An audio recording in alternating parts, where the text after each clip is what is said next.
For most of you, I think you're familiar with me and Coach Eigner, but I'll just reiterate, my name is Brad Connick. I'm the North Association head coach. The role within the association, the first part of that is the identification and selection of coaches for each of the teams. The second part is to work with the coaches throughout the year in mentoring them, answering questions. The third part is working as a liaison for the parents. Any situations that arise where a parent has concerns with the coach that they're not comfortable in talking to the coach directly about, or more global issues, maybe it's practice plans, bench demeanor, way the coach is talking to the referees, whatever it is, and they want it to maybe be on more of a confidential level. Whatever it may be, whatever a parent's concern is, they can come to me and we'll basically create a course of action. If it's specific to a player coach issue, a lot of the times I'll get Trent involved. We'll have a meeting with the parents, the player, and myself and Trent. But the point being that we're advocate for both the parents and the coaches. And we're there to try to help diffuse and address any questions or concerns that arise throughout the year. The third part of my role is I am the liaison between Trent and the high school program and the youth coaches specifically. So we coordinate monthly meetings as best we can, where Trent comes in and kind of gets a pulse on how everyone's season's going, provides guidance to the coaches and support from that perspective. The one thing that I'll address here in this meeting before I pass it over to Trent, I know that inevitably every year there's question, concerns about coaches, and you're going to get that no matter what. You could have Jacques Lemaire coaching the Pee Wee AA team, and someone's going to find something wrong with it. He's too intense. He's not intense enough. When he's too important, when he's not important enough. He does too much skating, not enough skating, too many systems, not enough systems. I mean, there's no perfect answer, but inevitably there are situations that arise, and just so that everyone understands, the way that the coach selection process works is basically, we create a pool of potential candidates. Anytime we have a legitimate non-parent option for a coach, especially at the higher levels, the AA, even B1 levels, we're going to take it. And part of the reason why I specifically mentioned those levels is that, in my experience, this is my fourth year doing it, as far as non-parent coaches contacting me saying they're interested in coaching in LHA, unless they're really green and haven't coached in other associations before, if they come and are looking to volunteer and they have 5, 10, 12, 15 years of coaching experience, and they're going to be a non-parent coach, inevitably, almost every single time they want to coach AA, A, maybe B1. Okay, so generally that's where our non-parent coaching options are. If we get them at other levels, we absolutely would take them, and I try to encourage coaches, non-parent coaches, to take those positions, but it's a tough sell. They have other associations that they can go to and get the A and AA teams. So that's a challenge.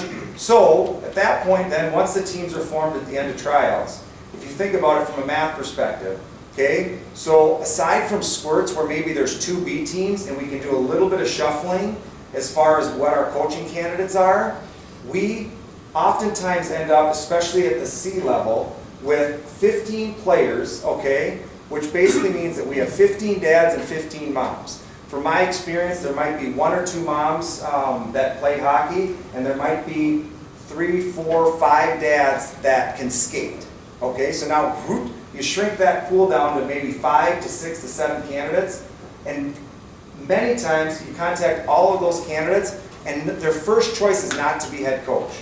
They admittedly will say, I'm not a head coach. I don't want to be a head coach. I don't know enough about hockey. I don't have practice plans. I don't have all of these things. But push comes to shove, when we explain to them, okay, it's you or John Doe over here who's never skated before, and just says, yeah, I'll just throw my name up, shingle on the door and call myself a head coach, inevitably we're able to convince people, and it's critical to our association that these people do step up and that they are willing to take the head coach spot and the responsibility that goes with it. And so I just want to make sure everyone understands that that process is imperfect. And the nice thing is that some of these coaches that initially don't want to be head coaches step up, and then hopefully with the right support and mentorship from myself, Coach Kraft, Coach Eichner, we can help them develop good practice plans, teach them about the importance of the balance between winning and losing and having fun and all of that. And over the next few years, we can develop them into legitimate head coaches that have the experience now. And so I just wanted to make sure from a head coaching perspective, that's one of the things that often comes back to me is, geez Louise, it's a little embarrassing that we can't get, stellar coaches at all levels, at all, on all teams. And it's not a reality. Inevitably, we're going to end up with some inexperienced coaches. And that's where, as parents, if you have questions, concerns, you see something you don't like, you can come to us, and we'll do our best to work with those coaches and help sort of coach them up in a sense. So with that, I'll pass it on to Coach Eichner, and he'll have a chat for you. All right, thanks guys for coming up. For my 10 cents, purpose of the meeting for me is this is the time of year when I've had plenty of time to go through parent surveys, have meetings with Crafty and Brad. I've met with most of our coaches, and kind of a chance to just digest everything. And this is the first time I advocated for having this meeting in the off season. One of the most difficult challenges for me as a coach, the head coach at the high school, in my leadership role in the youth association, is actually meeting people, okay? Getting face to face, okay, which is not usually the case. A lot of times parents feel like, oh, I would never go talk to the high school coach. I actually would prefer to talk to everyone in the association so they have a better understanding of what we're trying to do in our hockey association as it pertains to the youth. My role in terms of LHA as the high school coach is that of a leadership role, helping to kind of mold and direct and work with these guys in our philosophy as an association as it pertains to ABC, winning, losing, all those different things. Okay? And with that being said, for you guys that don't know, Brad played college hockey at Harvard, played pro hockey, and Crafty played at Minnesota, played pro hockey, and I did the same. So the one thing we do have is passion for the game, okay? And ultimately, we're put into all situations to try to advocate for every player in LHA and what's best and make the decisions and make the teams. And with that, we understand that there comes, some darts every now and then. That's just fine, okay? Ultimately, when I took over the hockey program at North 5 years ago, I wanted to have a great hockey program, okay? And there's a number of different factors that go into that I pay attention to. Okay, one of the numbers is, it's always a number we put up during tryouts. Okay, it's a number of players that North has at any given level. So this year for Pee Wee, that number will be around 60 players. Okay, high 50s, low 60s. Okay, and if you look at the teams and the communities we compete against, Edina, Wayzata, Minnetonka. Okay, that same number will go up on their board, and it'll be 211, and 224, and 217. So the point I'm trying to make is that, okay, we're severely at a disadvantage when it comes to the size of our association. Now, people consider Lakeville a big city, but we're two hockey associations. Okay, so we'll take those 66 Pee Wees and try to mentor them up and go compete against these teams that are going to put 224, 244 Pee Wees out on the ice. So with that, there comes a great deal of responsibility to make sure we're doing the right things with the kids and the coaches to make sure everybody's having a good experience so that we can keep players, okay? And doing the best of our ability to go through surveys and go through and talk to parents and meet with parents to understand, how we can not only increase the number of players, but how we can retain the ones we have. Okay? And the things that come up are, how much time, how much money, coaching, all these different things that we're trying to address on a daily basis. And, for me, if we have 60, look around the room and see how many are in here. Now, I know a bunch of people have commitments, but that truly is my biggest challenge as a high school coach, is to get in front of a parent, which I would love to do. And because I don't think that Trent sending an email is as effective as Trent here talking to you. Okay? So I wish that were the case, but when I have these meetings, it's tough to get. Everybody's busy. I have 6 kids too. I'm busy, but I also like having a great hockey program, so I have my 6 kids at home, and I'm here with you guys.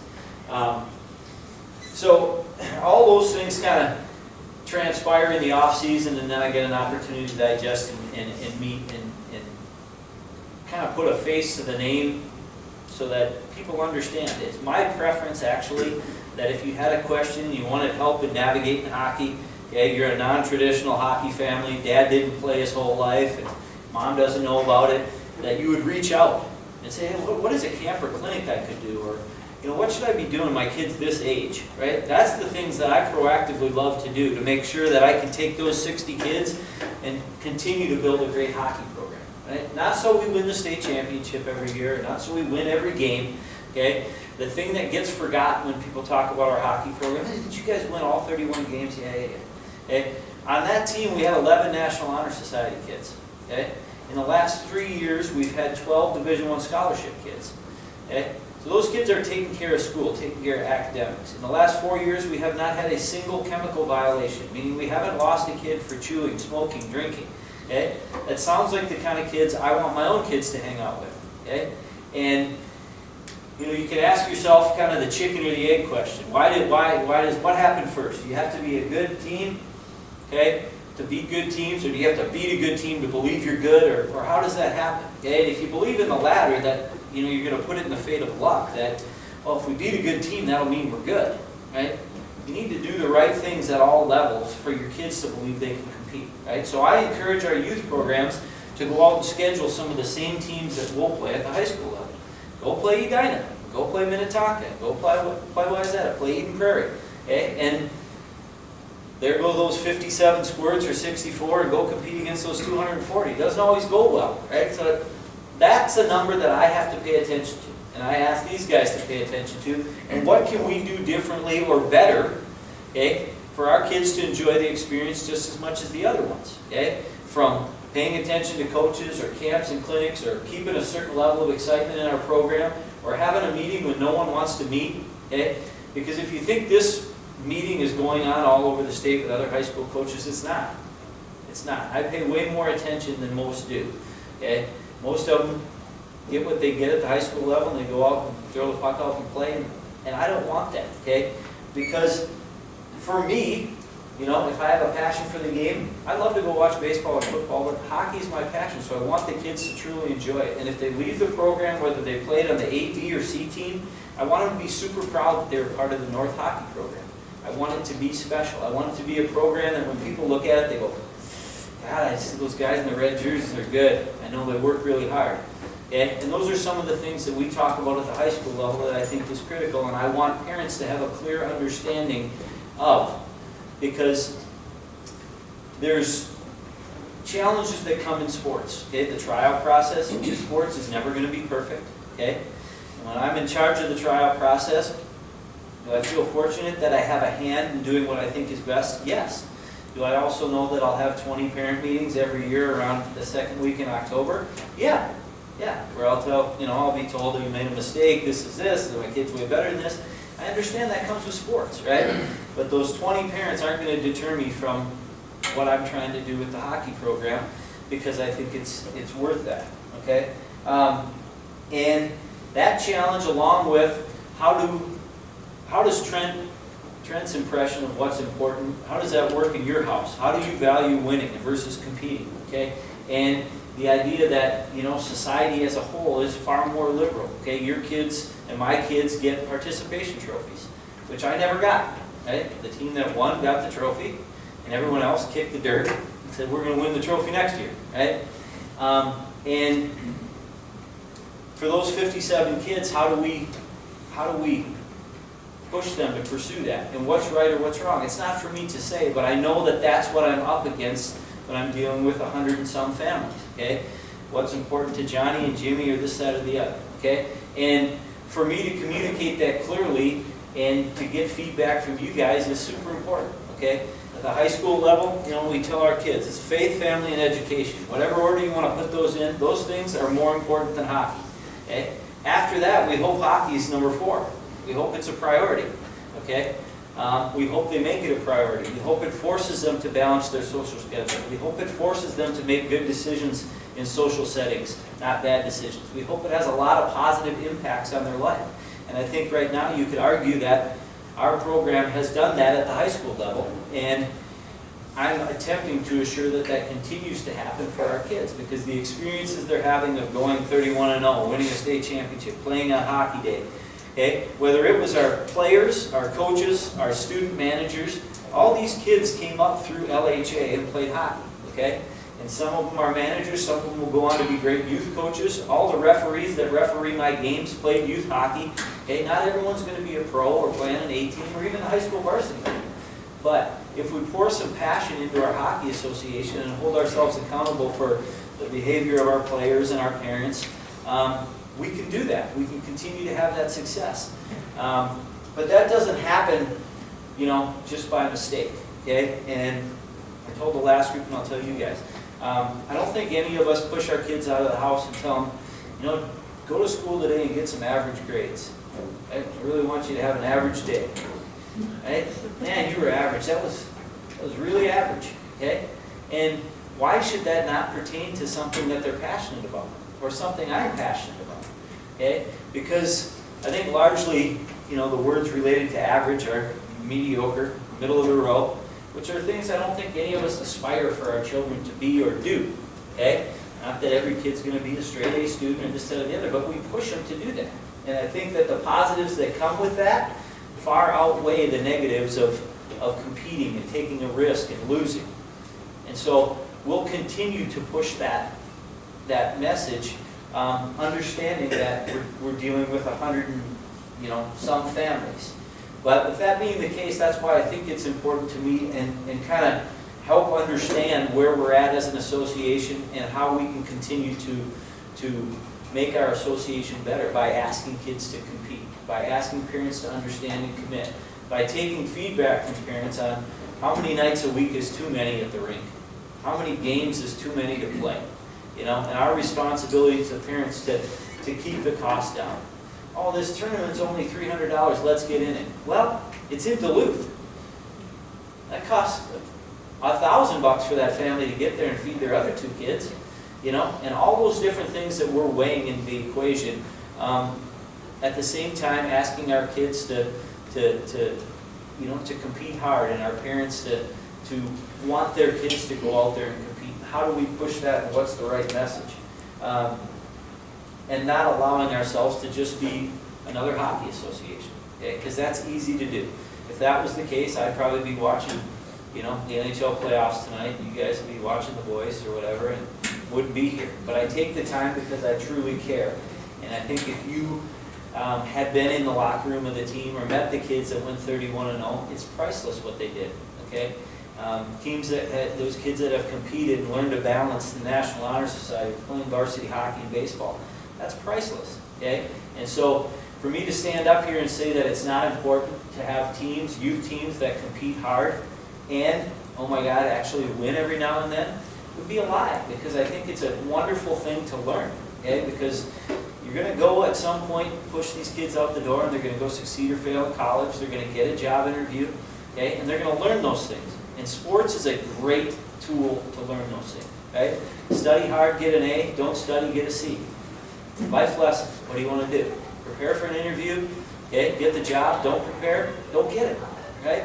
I mean, I'm raising 6 kids just like you guys. So if they happen to be passionate about hockey, and I know it's a huge commitment of parents, so largely people that are in hockey are committed to it because it's expensive, the rinks are cold, your practice times suck, okay? There's a lot of reasons not to play hockey. So people who do actually love it. And so if they're going to pour that passion into it, then I'm going to build a program that they can be proud of and that largely is successful. And whether you like it or not, you know, success in sports is largely viewed in wins and losses and success. And that's part of the equation. So with that, my next role is in the trial process, the dreaded trial process, okay? And understanding that there will never be a perfect trial process, meaning 6 sessions is enough, 6 sessions isn't enough, okay? You put too much emphasis on skills and not enough on scrimmage. Well, all you do is scrimmage. My kid's a really good skater, but he gets nervous, okay? I know there will never be a perfect process, and trust me, I don't lose sleep over it, okay? Because I'll never figure out the proper one, okay? What we do through the process is try to create likability groups, meaning we can continue to have kids develop in a situation that they're comfortable in. No different than reading or math, okay? You don't take a kid who struggles in reading, put him in the best group and tell him, go read in front of 300 kids. You put him in a situation where he's comfortable and he can grow and grow and grow and get confident. And that's all we do when we're evaluating hockey teams, okay, in the winter. Okay? The 5 evaluators that I bring in have all played college hockey, but none of them live in Lakeville. Okay? So you have to understand how challenging it is, right? The guy gets a clipboard and all of a sudden here comes a penny, skaters with pennies on. All he sees is numbers, right? And in a matter of, 6 hours, he's supposed to figure out where that kid fits in. So we're going to make mistakes all the time, but by and large, we're going to get it right. Okay? For the majority of the kids are going to end up in a situation that's conducive. Okay? And with that, I think it's important to understand that we use feedback from parents to try and create a process that we think works for everybody, okay? And if any one guy had all the power, myself included, I don't think that would be helpful.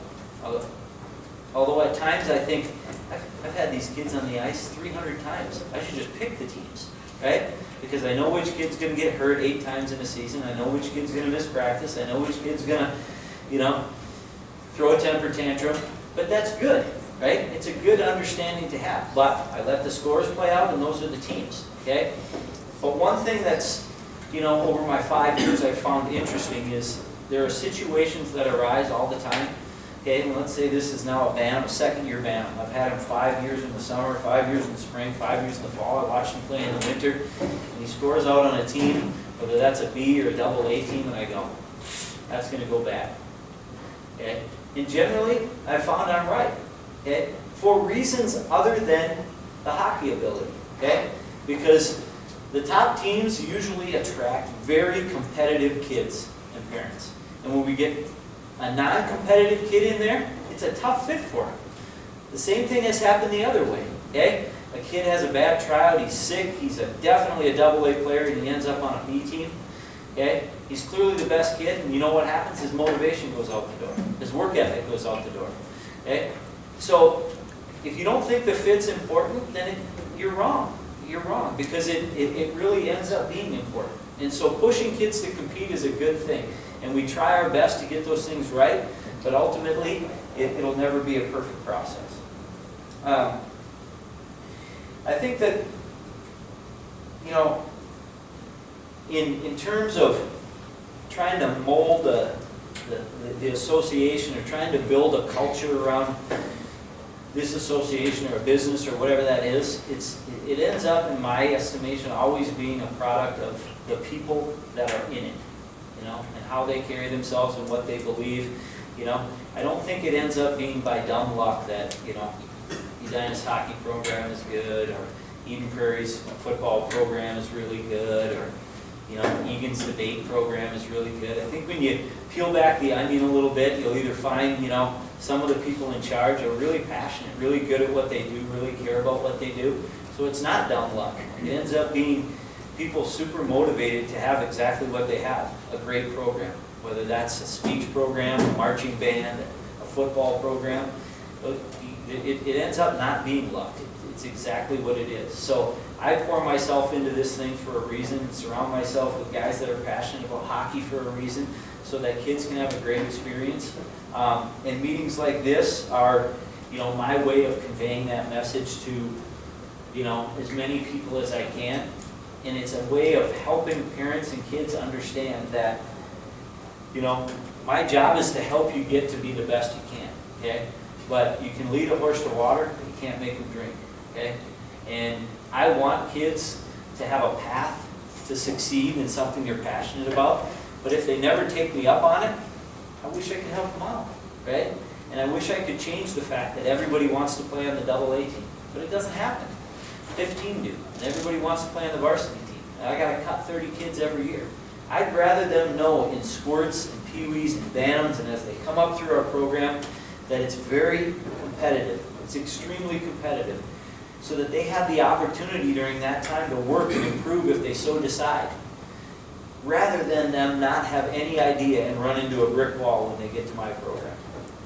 So, like I said, this is my opportunity to share that with you, to kind of continue to guide the program the best way I can, to allow these guys to share information with you, to be accessible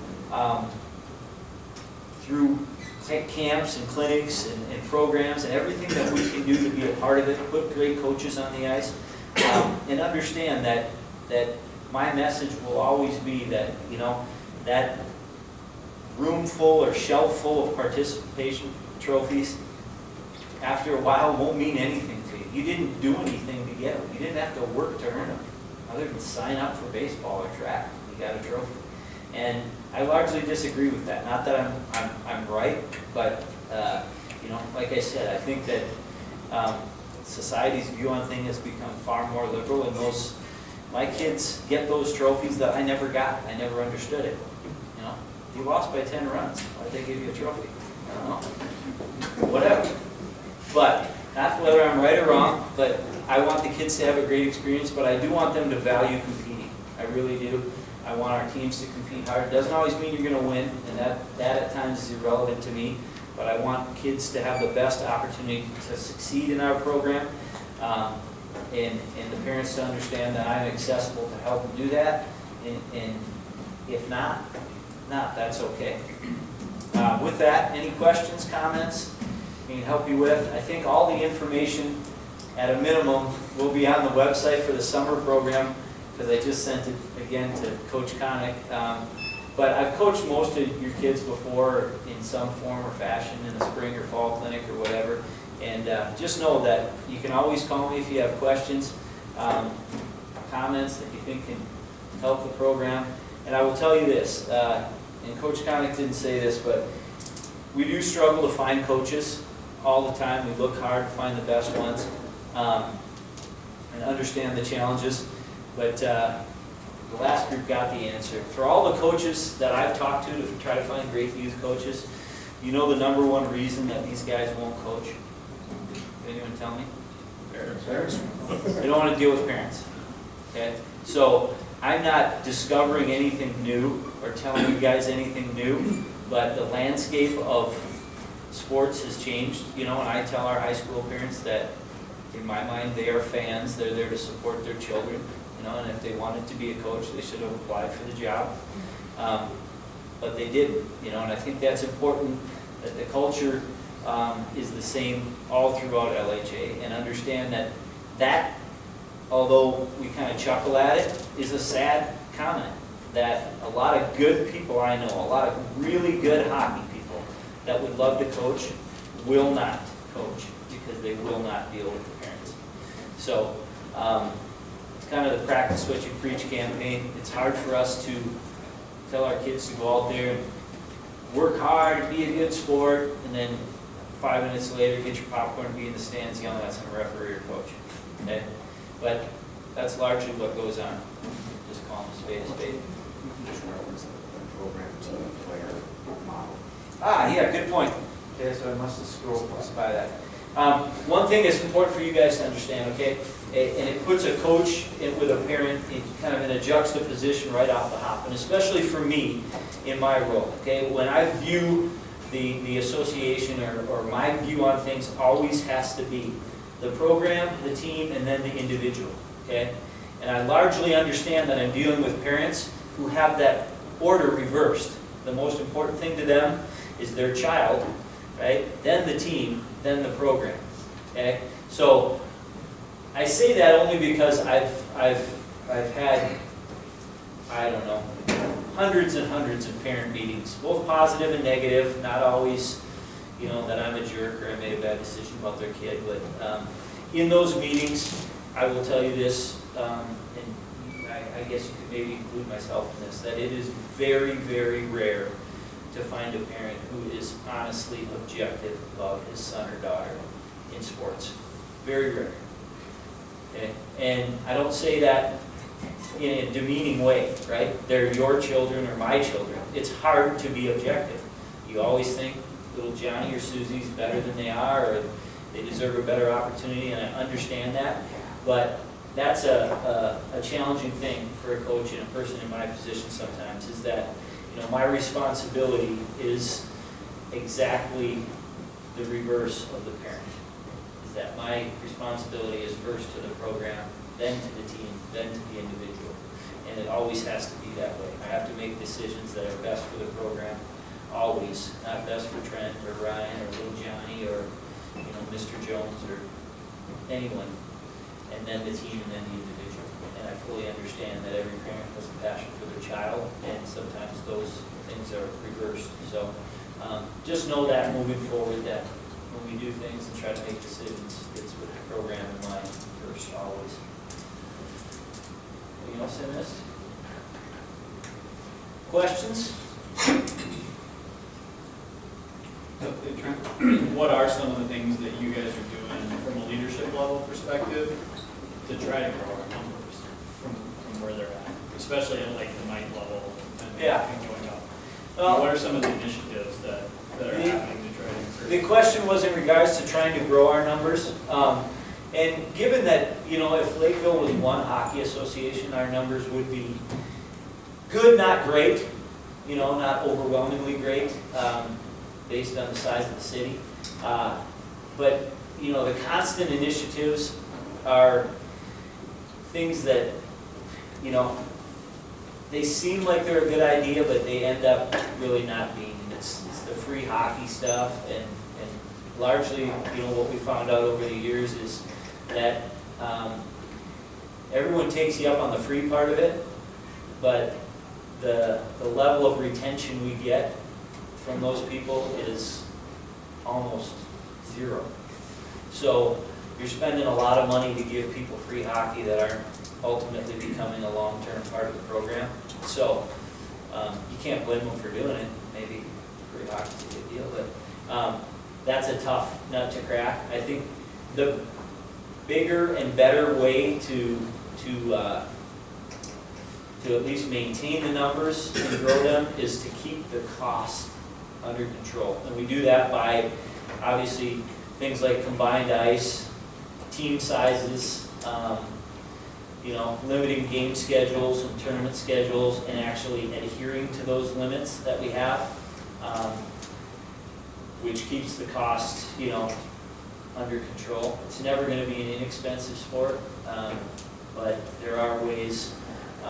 When you have really small teams, and then you start to spread out the cost among the family, it can easily go from, you know, a $1,300 a year deal to $2,200, which is tough.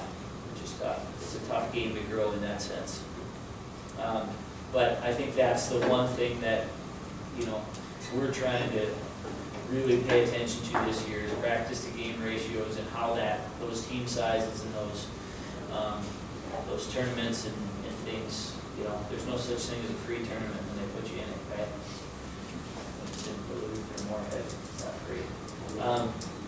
Those things to keep the cost down. But like I said, we're always open for ideas. We're struggling right now to get goalies in the north side. It's just unbelievable, you know. I have 2 in my family, and I think I have half the goalies. To be honest, seriously. And we've tried to be creative there too, you know. Just because you give someone free equipment doesn't mean they're going to play, but you have to try it.